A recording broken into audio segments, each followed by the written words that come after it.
ಓಸಿ ಮತ್ತು ಸಿಸಿಯನ್ನು ಕಡ್ಡಾಯ ಮಾಡಿರೋದ್ರಿಂದ ಲಕ್ಷಾಂತರ ಗ್ರಾಹಕರಿಗೆ ಇನ್ನಿಲ್ಲದ ತಲೆಬಿಸಿಯಾಗಿದೆ. ಪ್ರಮುಖವಾಗಿ ಮನೆಗಳನ್ನು ಕಟ್ಟಿ ಗೃಹ ಪ್ರವೇಶ ಮಾಡಿದರೂ ಕೂಡ ವಿದ್ಯುತ್ ಸಂಪರ್ಕ ಇಲ್ಲದಂತೆ ಪರದಾಡುವ ಸ್ಥಿತಿ ಇದೆ.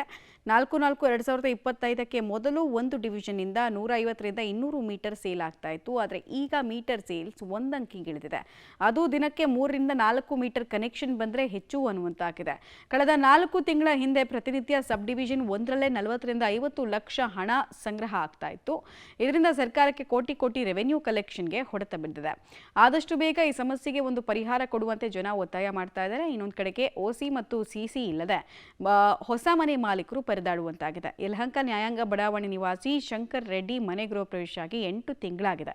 ಇಲ್ಲಿ ತನಕ ಶಾಶ್ವತ ವಿದ್ಯುತ್ ಸಂಪರ್ಕ ಸಿಕ್ಕಿಲ್ಲ. ಪ್ರತಿನಿತ್ಯ ಬೆಸ್ಕಾಂ ಕಚೇರಿಗೆ ಅಲಿಯುವಂತಾಗಿದೆ. ಯಲಹಂಕ ಬೆಸ್ಕಾಂ ಕಚೇರಿ ಮುಂಭಾಗ ಗುತ್ತಿಗೆದಾರರು ಮನೆ ಮಾಲೀಕರು ಮೌನ ಪ್ರತಿಭಟನೆಯನ್ನು ನಡೆಸಿದರು. ಬೇಕಾದ ಸೈಟ್ಗಳಲ್ಲಿ ಮನೆಯನ್ನು ಕಟ್ಟಿ ಈಗ ವಿದ್ಯುತ್ ಸಂಪರ್ಕವೂ ಇಲ್ಲ, ಆ ಕಡೆ BWSSB ಸಂಪರ್ಕವೂ ಇಲ್ಲ. ಒಂದು ರೀತಿ ಪರದಾಡುವಂಥ ಪರಿಸ್ಥಿತಿ ಜನರದ್ದಾಗಿದೆ. ಜೊತೆಗೆ ಗುತ್ತಿಗೆ ಕಾರ್ಮಿಕರು ಏನಿರ್ತಾರೆ ಅಂದರೆ ಗುತ್ತಿಗೆ ಕಾರ್ಮಿಕರು ಅವರು ಕೂಡ ಈಗ ಈ ಓಸಿ ಸಿಸಿ ಅಂತೆಲ್ಲ ಏನು ಮಾಡಿದ್ದಾರೆ, ಅದು 4 ತಿಂಗಳು ಹಿಂದೆ ದಿನ 100 ಫೈಲು ಆ ಥರ ಹೋಗೋದು. ಇವತ್ತು ಖಾಲಿ 3 ಮೀಟ್ರ್ 3 ಫೈಲ್ ಹೋಗ್ತಾಯಿದೆ. ಯಾಕೆಂದರೆ ಓಸಿ ಸಿಸಿ ಅಂತೆಲ್ಲ ಮಾಡಿಬಿಟ್ಟು ಅದೆಲ್ಲ ಪ್ರಾಬ್ಲಮ್ ಆಗಿದೆ. ರೆವಿನ್ಯೂ ದಿನಕ್ಕೆ ಸರ್ಕಾರಕ್ಕೆ ಇವತ್ತು 40,000 50,000 ಬರ್ತಾಯಿದೆ. ದಿನಕ್ಕೆ ಒಂದು ಡಿವಿಷನಲ್ಲಿ, ಒಂದು ಸಬ್ ಡಿವಿಷನಲ್ಲಿ 40,000 50,000 ಬರ್ತಾಯಿದೆ. ಅಂದಾಜು ಒಂದು 2 ಲಕ್ಷ ಒಳಗಡೆ ಬರ್ತಾಯಿದೆ. ಮೊದಲು 30 ಲಕ್ಷ 40 ಲಕ್ಷ 50 ಲಕ್ಷ 1 ಕೋಟಿ ಬರೋದು ಒಂದು ಸಬ್ ಡಿವಿಷನಲ್ಲಿ.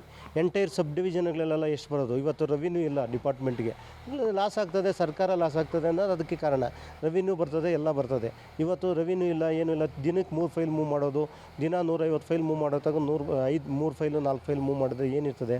ತಿರ್ಗಿ ಆಮೇಲೆ ಇದು ಎಲ್ಲ ಈ ಸಾರ್ವಜನಿಕರ ಕೆಲಸ ಮನೆ ಕಟ್ಟೋರು ಎಲ್ಲ ನಿಲ್ಲಿಸಿದ ಮೇಲೆ ಅವರು ಎಮ್ಸಾಂಡ್ ಆಗ್ಬೋದು, ಅದು ನಿಲ್ತದೆ. ಇಟ್ಟಿಗೆ ತಿರ್ಗಿ ಕೆಲಸ ಮಾಡೋರು ಒಂದು ಬಿಲ್ಡಿಂಗ್ ಮೇಲೆ 100-150 ವರ್ಕ್ಸ್ ಇರ್ತದೆ, ಎಲ್ಲ ನಿಂತು ಹೋಗ್ತದೆ. ಎಲ್ಲ ಸಾರ್ವಜನಿಕರಿಗೂ ಕೆಲಸ ಇರಲ್ಲ, ಏನೂ ಇರಲ್ಲ. ದಯವಿಟ್ಟು ಇದನ್ನು ಸರಿಪಡಿಸಿ ಇಮ್ಮಿಡಿಯೇಟಾಗಿ ಸರ್ವಿಸ್ ಕೊಡ್ತಕ್ಕಂಥದ್ದು ಆಗಬೇಕು. ಇದನ್ನು ಇಮ್ಮಿಡಿಯೇಟಾಗಿ ಸರ್ಕಾರ ಪರಿಗಣಿಸಿ ತಗೋಬೇಕು. ಸುಪ್ರೀಂ ಕೋರ್ಟ್ ಆದೇಶ ಬರುವಕ್ಕಿಂತ ಮುಂಚೆ 4/4/2025ಕ್ಕಿಂತ ಮುಂಚೆ ಏನಿತ್ತು, ಪ್ರತಿದಿನ ಒಂದು 100ರಿಂದ 150 ತಾತ್ಕಾಲಿಕ ವಿದ್ಯುತ್ ಸಂಪರ್ಕಗಳನ್ನು ತೆಗೆದುಕೋತಾ ಇದ್ರು ಇಲ್ಲಿ. ಈಗ ಇಂಥ ಸಂದರ್ಭದಲ್ಲಿ ಇವಾಗ ಏನಾಗಿದೆ, ದಿನಕ್ಕೆ 1ರಿಂದ 2 ವಿದ್ಯುತ್ ಸಂಪರ್ಕ ತೊಗೊಳ್ಳೋದು ಕಷ್ಟ ಆಗಿದೆ. ಈಗ ಆಮೇಲೆ ಏನಂದರೆ, ಈಗ ತಾತ್ಕಾಲಿಕ ವಿದ್ಯುತ್ ಸಂಪರ್ಕ ತೊಗೊಂಡಿದ್ದಾರಲ್ಲ, ಮುಂಚೆ ತೊಗೊಂಡ್ರವ್ರಿಗೆ ವಿದ್ಯುತ್ ಸಂಪರ್ಕ ಒದಗಿಸಬೇಕಾಗಿರೋದು ಜವಾಬ್ದಾರಿ ಗೌರ್ಮೆಂಟದು, ಆಮೇಲೆ ಬೆಸ್ಕಾಮ್ದು. ಅವ್ರಿಗೆ ಯಾಕಂದರೆ ಕಮಿಟ್ಮೆಂಟ್ ಆದಮೇಲೆ ಅವ್ರು ಬಿಲ್ಡಿಂಗ್ ಸ್ಟಾರ್ಟ್ ಮಾಡಿರ್ತಾರೆ. ಸುಮಾರು ಒಂದು ಮನೆ ಆಗಬೇಕಾದ್ರೆ 30ರಿಂದ 40 ಲಕ್ಷ 50 ಲಕ್ಷ ಸಾಲ ತೊಗೊಂಡಿರ್ತಾರೆ ಬ್ಯಾಂಕಲ್ಲಿ. ಪ್ರತಿ ತಿಂಗಳು ಅವ್ರಿಗೆ EMI ಮಿನಿಮಮ್ ಒಂದು 20ರಿಂದ 30 ಸಾವಿರ EMI ಬರ್ತದೆ.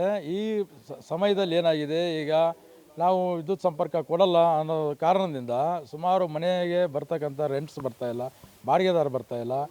ಆಮೇಲೆ ಮೀಟ್ರ್ಗಳು ಮುಂಚೆ ಆನ್ಲೈನ್ ಎವರೇಜು ಒಂದು 200ರಿಂದ 300 ಮೀಟ್ರ್ ಸೇಲ್ ಆಗ್ತಾಯಿತ್ತು, ಅಂದರೆ ತಾತ್ಕಾಲಿಕ ಮತ್ತು ಖಾಯಂ ವಿದ್ಯುತ್ ಸಂಪರ್ಕ ಸೇರಿ. ಇವಾಗ ಪ್ರತಿದಿನ ಮಿನಿಮಮ್ ಒಂದು 2ರಿಂದ 3 ವಿದ್ಯುತ್ ಸಂಪರ್ಕ ಮೀಟ್ರ್ಗಳು ಸೇಲ್ ಆಗ್ತಾಯಿದೆ. ಇಲ್ಲಿ ನಮ್ಮ ಯಲಹಂಕ ನ್ಯೂಟನ್ ಪಕ್ಕನೇ ಇಲ್ಲಿ ಮನೆ ಕಟ್ಕೊಂಡಿದ್ದೀವಿ. ಒಂದು 2 ವರ್ಷ ಮುಂಚೆನೇ ಸ್ಟಾರ್ಟ್ ಮಾಡಿದ್ದೀವಿ ಕೆಲಸ. ಗೌರ್ಮೆಂಟ್ಗೆ ಏನು ಕಟ್ಟಬೇಕು ಎಲ್ಲ ಕಟ್ಟಿಬಿಟ್ಟಿದ್ದೀವಿ. ಕಟ್ಟಿಬಿಟ್ಟಿನೂ ಸುಮಾರು ಒಂದು 8 ತಿಂಗಳು 10 ತಿಂಗಳಾಗಿದೆ ಪರ್ಮನೆಂಟ್ದೆಲ್ಲ ಕಟ್ಟಿ. ಬಟ್ ಅವ್ರು RR ನಂಬರ್ ಕೊಡ್ತಾಯಿಲ್ಲ, ಬಿಲ್ ಬರ್ತಾಯಿಲ್ಲ. ಅದಂತೆ ನಮಗೆ ಟೆಂಪರರಿ ಆಗಿ 2 ವರ್ಷ ಮೇಲೆ ಆಗಿದೆ. ಟೆಂಪರವರಿಯಲ್ಲೇ ಇದ್ದೀರಿ. ಆ ಮೀಟ್ರ್ ಎಷ್ಟು ಬರುತ್ತೋ, ಬಿಲ್ ಎಷ್ಟು ಬರುತ್ತೋ ಗೊತ್ತಾಗಲ್ಲ. ಅದೊಂದು ಸಮಸ್ಯೆ ಇದೆ. ಆ ಮೀಟ್ರ್ ಎಲ್ಲ ಕೊಟ್ಟಿದ್ದಾರೆ, ನಮ್ಮದೆಲ್ಲ ಆಗೋಗಿತ್ತು ಆಲ್ಮೋಸ್ಟ್. ಇನ್ನೇನು ನಮ್ಮ ಎಲೆಕ್ಟ್ರಿಕಲ್ ಕಾಂಟ್ರಾಕ್ಟ್ ಹೇಳ್ತಾಯಿದ್ರು ಬೇಗ ತಗೊಂಡ್ಬಿಟ್ಟಿದ್ದೇನೆ, ಆದೇಶ ಬರುತ್ತೆ ಅಂತ. ನಾವು ಸ್ವಲ್ಪ ಲೇಟ್ ಆಯಿತು ಕೆಲಸ ಮಾಡಿಸೋದು, ಒಂದು ತಿಂಗಳು ಲೇಟ್ ಆಯ್ತು ಅಷ್ಟೇ. ಇಲ್ಲಾಂದರೆ ನಮಗೆ ಇಷ್ಟೊತ್ತಿಗೆ ಮುಂಚೆನೇ ಬಂದುಬಿಟ್ಟಿರೋದು. ಇವಾಗ ಈ ಸಮಸ್ಯೆಯಲ್ಲಿ ಇದೆ ಅಂತ ಹೇಳ್ತಾ ಇದ್ದಾರೆ. ಮನವಿ ಏನಂದರೆ, ಈಗ ನಮಗೆ ಬಿಲ್ ಬರಬೇಕಷ್ಟೇ. ಒಂದೇ ಸರಿ ಬಿಲ್ ಬಂದರೆ ಜಾಸ್ತಿ ಕಟ್ಟೋದು ಕಷ್ಟ ಅಷ್ಟೇ. ನಾವೆಲ್ಲ ವಾಸ ಮಾಡಿ ತಿಂಗಳಿಂದ ವಾಸನೇ ಇದ್ದೀವಿ ಮನೆಯಲ್ಲಿ, ಅದೇ ಬಿಲ್ ಬರ್ತಾಯಿಲ್ಲ.